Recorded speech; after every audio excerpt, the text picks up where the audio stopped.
Good evening बच्चों। आज के इस वीडियो में हम मिशन कोशिश के तहत कक्षा 7 की सामाजिक विज्ञान की 5वें सप्ताह की वर्कशीट का अध्ययन करेंगे। इसमें सबसे पहले इस पीडीएफ में आपको दे रखा अक्षांश रेखाएं।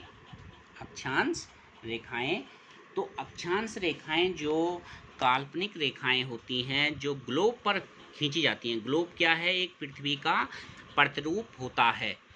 जो काल्पनिक रेखा ग्लोब को दो बराबर भागों में बांटती है उसे विषुववृत्त कहा जाता है।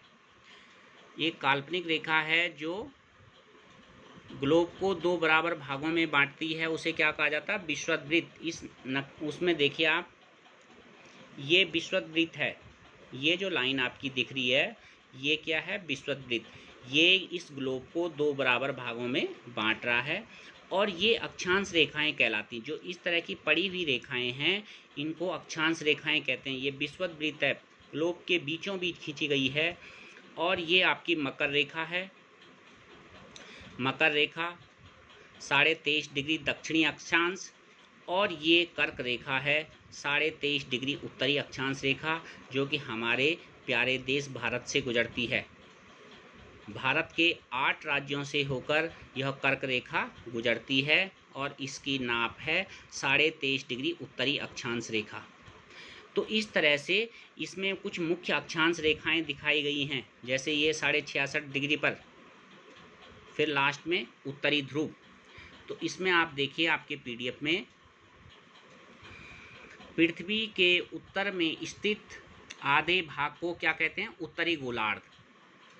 जो विषुववृत्त के ऊपर की तरफ का भाग है वो उत्तरी गोलार्ध होगा और विषुववृत्त के नीचे के भाग को दक्षिणी गोलार्ध कहा जाता है। ये दो बराबर आधे भाग होते हैं। इस प्रकार विषुववृत्त पृथ्वी पर एक काल्पनिक वृत्त बनाती है। यह पृथ्वी पर विभिन्न स्थानों की स्थिति को बताने का महत्वपूर्ण संदर्भ बिंदु है। महत्वपूर्ण अक्षांश समांतर रेखाएं। महत्वपूर्ण अक्षांश रेखाएं कौन कौन सी? सबसे पहले है विषुववृत्त 0 डिग्री अक्षांश रेखा, उत्तरी ध्रुव उत्तर ध्रुव 90 डिग्री उत्तरी अक्षांश तथा दक्षिण ध्रुव 90 डिग्री दक्षिणी अक्षांश।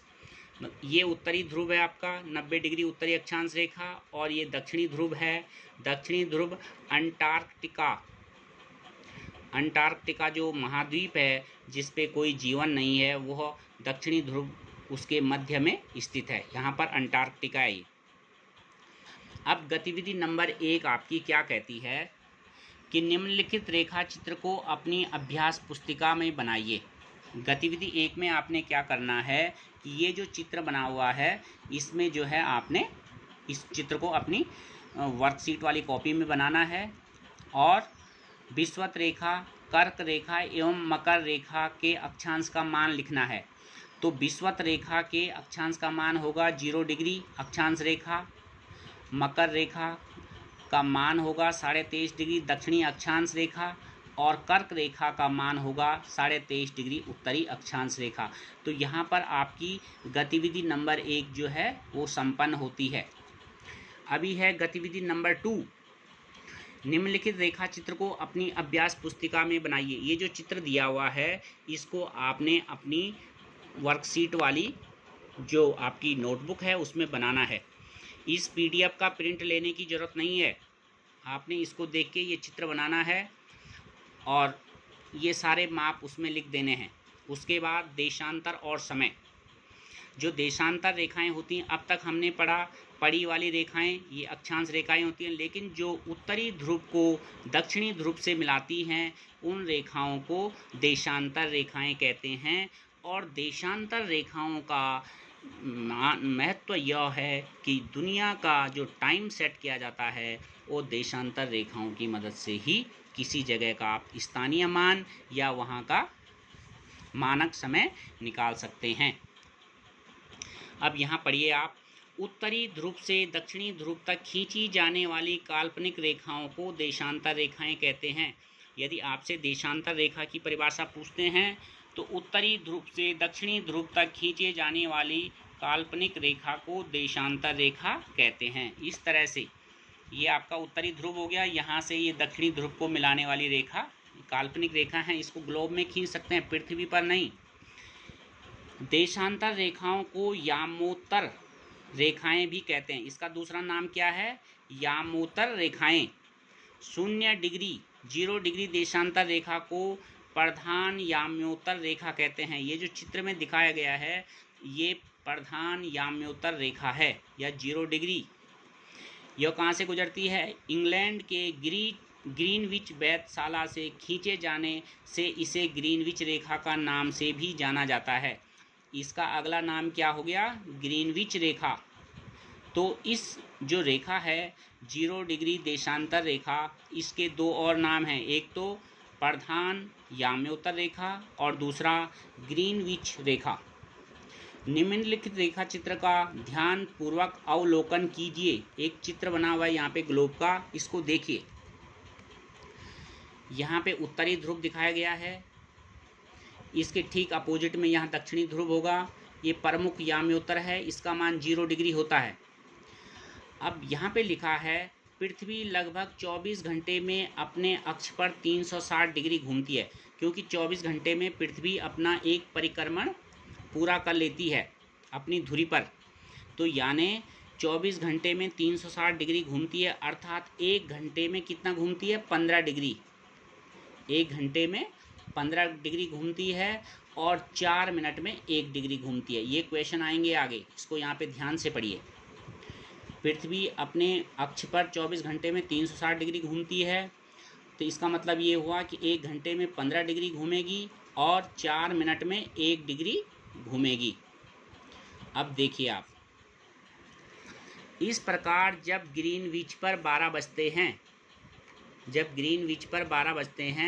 तो 15 डिग्री पूरब में 1 घंटा आगे।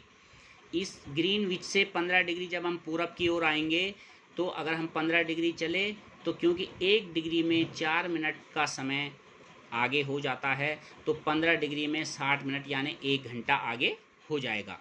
इसी तरह से यदि हम ग्रीनविच से पश्चिम की ओर जाएंगे तो 1 घंटा पीछे अगर वहाँ 15 डिग्री आप जाएंगे तो वहाँ अगर ग्रीनविच पर 12 बज रहे हैं तो वहाँ 11 बजेंगे।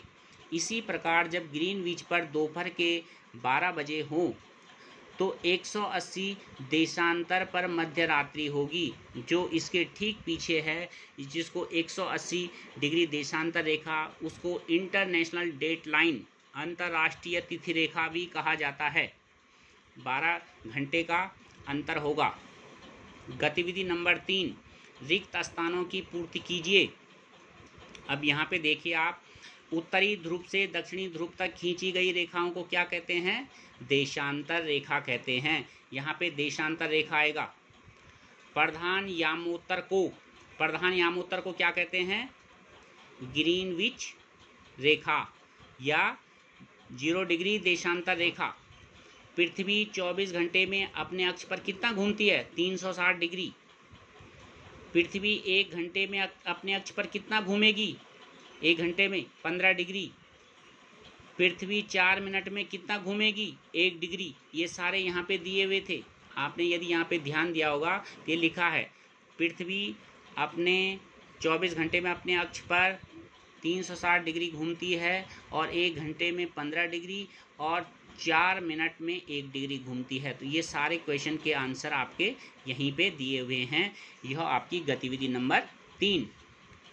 अब गतिविधि नंबर 4 देखिए, ग्लोब का रेखा चित्र अपनी अभ्यास पुस्तिका में बनाइए। आपने क्या करना है, गतिविधि 4 में एक ग्लोब का चित्र बनाना है और उसमें निम्नलिखित को दिखाना है। प्रधान यामोत्तर रेखा यानी जो आपकी 0 डिग्री देशांतर रेखा है उसको आपने दिखाना है। फिर उसमें आपने उत्तरी गोलार्ध को दिखाना है, दक्षिणी गोलार्ध को दिखाना है।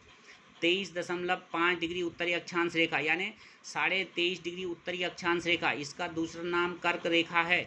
कर्क रेखा को आपने दिखाना है और 23.5 डिग्री दक्षिणी अक्षांश रेखा यानी जो मकर रेखा है उसको आपने दिखाना है। और पृथ्वी को 2 बराबर भागों में बांटने वाली अक्षांश रेखा यानी विषुववृत्त। इस चित्र में आपने ये चीज़ें दिखानी हैं और ये सारी चीज़ें आपको यहाँ पे दिखा रखी हैं। यदि आप ध्यान देंगे तो इस चित्र में आप देखेंगे जैसे ये उत्तरी ध्रुव दिखा रखा है, इसी तरह से दक्षिणी ध्रुव, ये प्रमुख याम्योत्तर रेखा हो गई ये वाली, ये आपका 0 डिग्री वाला विषुवत रेखा हो गई ये, और ये 23.5 डिग्री उत्तरी अक्षांश यानी कर्क रेखा जो कि हमारे प्यारे देश भारत से गुजरती है। कर्क रेखा भारत के 8 राज्यों से होकर गुजरती है। आप इस मैप में देखकर इसका भी पता लगाएं कि वे 8 राज्य कौन कौन से हैं। ये आपकी वर्कशीट का पार्ट नहीं है, लेकिन ये नॉलेज पार्ट है। यहाँ पे 23.5 डिग्री, यहाँ पे 20 डिग्री दिखा रखा है, लेकिन आप क्या करेंगे, आप जब ऊपर वाले चित्र में देखेंगे जिसमें अक्षांश के बारे में दिया गया था, इस वाले चित्र में भी है, ये कर्क रेखा 23.5 डिग्री पर दिखा रखी है और यहाँ पर मकर रेखा 23.5 डिग्री पर, और इससे वाले ऊपर वाले इसमें आपको क्लियर दिखा रखा है कर्क रेखा, विषुवत रेखा, मकर रेखा, दक्षिणी ध्रुव, उत्तरी ध्रुव। तो इस तरह से जो मिशन कोशिश के तहत आपको 5वें सप्ताह की जो वर्कशीट थी, इसकी 4 गतिविधियां हैं और चारों गतिविधियों को आपने भली भांति समझ लिया है। आप इस वीडियो को ध्यान से देखें और समझने की कोशिश करें और इसको अपनी वर्कशीट वाली जो आपकी भूगोल की कॉपी है या जिस भी कॉपी में आप वर्कशीट का काम कर रहे हैं उसमें इसको कीजिए, और यदि कोई दिक्कत हो तो आप मुझसे संपर्क करें। धन्यवाद।